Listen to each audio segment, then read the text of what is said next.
എല്ലാവർക്കും മോളുടെ യൂട്യൂബ് ചാനലിലേക്ക് സ്വാഗതം. ഏത് പെൺകുട്ടിയാണ് പഠിക്കുന്ന കാലത്ത് തന്നെ പഠിച്ചു വലുതായി മറ്റൊരു വീട്ടിൽ പോയി പണിയെടുത്ത് പണ്ടാരം അടങ്ങണം എന്ന് സ്വപ്നവുമായി ജീവിക്കുന്നത്? എങ്കിൽ അങ്ങനെയുള്ള പെൺകുട്ടികളുണ്ട്.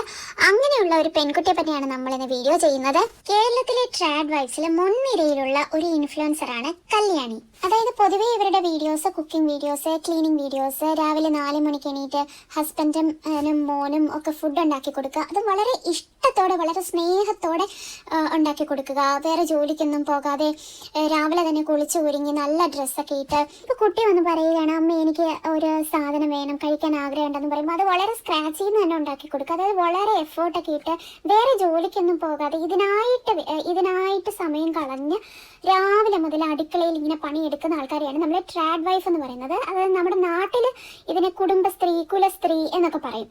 ഈ ഒരു ട്രാഡ് വൈഫ് ട്രെൻഡിനെ എഗെയിൻസ്റ്റ് ആയിട്ട് സംസാരിക്കുന്ന ഒരുപാട് ഇൻഫ്ലുവൻസേഴ്സും ഉണ്ട്. കേരളത്തിൽ അങ്ങനെ ഒരു ട്രാഡ് വൈഫ് സെറ്റപ്പിൽ ജീവിക്കുന്ന ഒരു സ്ത്രീയാണ് കല്യാണി. അവരുടെ ചാനലിൻ്റെ പേരാണ് മൈ വേ ബൈ കല്യാണി എന്നുള്ള ചാനൽ. അവർ റീസെൻ്റ് ആയിട്ട് ഒരു വീഡിയോ പോസ്റ്റ് ചെയ്തിരുന്നു. അതായത് അവരുടെ മുഖത്ത് കുറച്ച് മാർക്സ് ഒക്കെ വന്നപ്പോൾ അവർ ഡെർമറ്റോളജിസ്റ്റിനെ കൺസൾട്ട് ചെയ്തു. ആ ഡെർമറ്റോളജിസ്റ്റ് അവരെ പറ്റിച്ചു. അത് കാരണം അവർക്ക് ഒരുപാട് ഡിപ്രഷൻ ഉണ്ടായി. അതായിരുന്നു വീഡിയോയുടെ ഉള്ളടക്കം. ഒരുപാട് ഫോളോവേഴ്സ് ഉള്ള ഒരു വ്യക്തിയാണ് കല്യാണി. അതുകൊണ്ട് തന്നെ ഇങ്ങനെ ഒരു ആരോപണം ഹോസ്പിറ്റലിനെതിരെ വന്നു കഴിയുമ്പോൾ അവരുടെ ബിസിനസ്സിനെ ഒരുപാട് എഫക്റ്റ് ചെയ്യും. അതുകൊണ്ട് ഹോസ്പിറ്റൽ മാനേജ്മെന്റ് മറ്റൊരു യൂട്യൂബർ വഴി അവരുടേതായ ഒരു വിശദീകരണം കൊടുത്തിരുന്നു. അതായത് ഹോസ്പിറ്റൽ മാനേജ്മെന്റ് പറഞ്ഞത് സ്റ്റിറോയിഡ്സിന്റെ ഓവർ യൂസ് കാരണം കല്യാണിയുടെ സ്കിൻ ബാരിയർ കംപ്ലീറ്റ് ആയിട്ട് നശിച്ചു പോയി. അത് മാത്രമല്ല അവർ കൊലാബ് ചെയ്യാൻ ആവശ്യപ്പെട്ടിരുന്നു. ഹോസ്പിറ്റൽ മാനേജ്മെൻറ്റ് ഇത് വിസമ്മതിച്ചിരുന്നു. അത് കൊണ്ടാണ് അവർ ഇത്രയ്ക്കും പ്രകോപിതയായത് എന്നാണ് പറയുന്നത്. അത് മാത്രമല്ല ട്രീറ്റ്മെൻറ്റ്, ഇവരുടെ ഫേസിന് ഇത്രയും ഡാമേജ് വന്നത് കാരണം ട്രീറ്റ്മെൻറ്റിന് ഒരുപാട് ടൈം എടുത്തു. അതും മറ്റൊരു കല്യാണിക്ക് ദേഷ്യം ഉണ്ടാവാൻ മറ്റൊരു കാരണമാണെന്ന് പറയുന്നു. പക്ഷേ ഇവരുടെ ആരുടെ ഭാഗത്താണ് തെറ്റ് എന്നുള്ളത് നമുക്കിപ്പോഴും ഉറപ്പില്ല. കാരണം ചിലപ്പോൾ 2 ഭാഗത്തും തെറ്റുണ്ടായിരിക്കാം.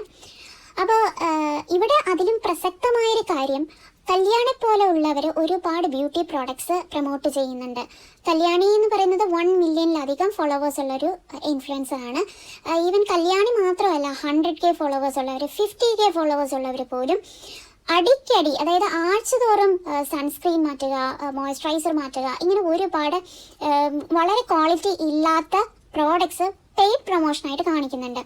അപ്പോൾ ഇത് കാണുന്ന സാധാരണ ജനങ്ങൾ ഇതൊന്നും മനസ്സിലാക്കാതെ ഇത് വാങ്ങിച്ച് അവരുടെ സ്കിന്നിന് ഇഷ്യൂസ് ഉണ്ടാവും. പക്ഷേ ഇവരുടെ കാര്യത്തിൽ, ഇവരുടെ ഫേസിൽ എന്തെങ്കിലും ഒരു മാർക്ക് വന്നാലോ, ഇവരുടെ മുഖം സോഫ്റ്റ് ആവാനോ ഒക്കെ ഇവർ ആക്ച്വലി കൺസൾട്ട് ചെയ്യുന്നത് ഡെർമറ്റോളജിസ്റ്റിനെയാണ്. ഒരുപാട് ഇൻഫ്ലുവൻസേഴ്സ് ഉണ്ട്, കല്യാണം മാത്രമല്ല ഇത് ചെയ്യുന്നത്. അപ്പോൾ ഇവർ ചെയ്യുന്ന കാര്യം എന്താണെന്ന് വെച്ചാൽ, ഈ പ്രോഡക്റ്റ് ഞങ്ങൾ ഒരുപാട് നാളായിട്ട് യൂസ് ചെയ്യുന്നുണ്ട്, അല്ലെങ്കിൽ ഇത് ഞങ്ങളുടെ സ്കിന്നിന് ഒരുപാട് നല്ല റിസൾട്ട് തന്നിട്ടുണ്ട്, അതുകൊണ്ട് നിങ്ങളും ഇത് യൂസ് ചെയ്യണം എന്നുള്ള രീതിയിൽ ആൾക്കാരിൽ തെറ്റിദ്ധാരണ പരത്തുന്നുണ്ട്.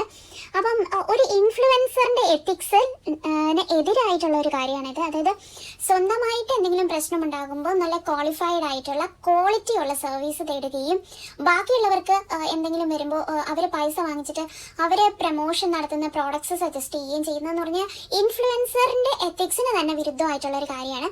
കല്യാണി മാത്രമല്ല ഇങ്ങനെ ചെയ്യുന്നത്, ഒരുപാട് ഇൻഫ്ലുവൻസേഴ്സ് ഇങ്ങനെ ചെയ്യുന്നുണ്ട്. ഇപ്പം ലാസ്റ്റ് കിട്ടിയ അപ്ഡേറ്റ് എന്താണെന്ന് വെച്ചാൽ, കല്യാണിക്കെതിരെയും ഹസ്ബൻഡിനെതിരെയും FIR ഫയലായിട്ടുണ്ട്.